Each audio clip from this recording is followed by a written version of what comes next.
Policia e Tiranës ka arritur të zbardhë brenda pak orësh vrasjen e rëndë të ndodhur mbrëmjen e së njëjtës në Babru, ku u gjeti vrarë me thik 40-vjeçari Hajdar Ismail Geci.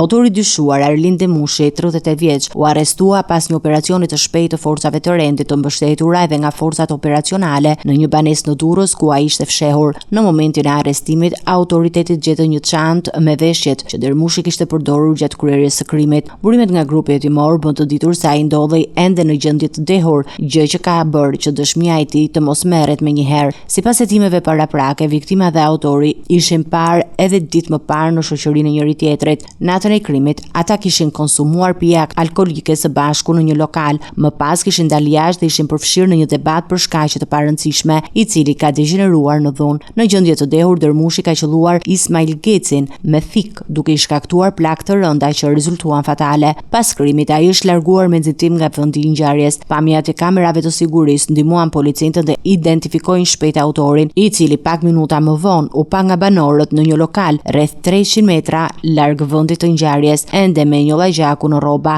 Pasi qëndroi pak aty, ai u largua duke humbur gjurmët, por u lokalizua në Durrës brenda disa orësh. Ndaj tij rëndojnë akuzat për vrasje me dashje dhe prodhim, mbajtje, blerje apo shitje e lejeve armëve të ftohta. Hetuesit po vijojnë punën për të marrë dëshminë e autorit dhe për të hedhur drejtën mbi të gjitha rrethanat e kësaj ngjarje të rëndë që ka tronditur komunitetin e Babrus.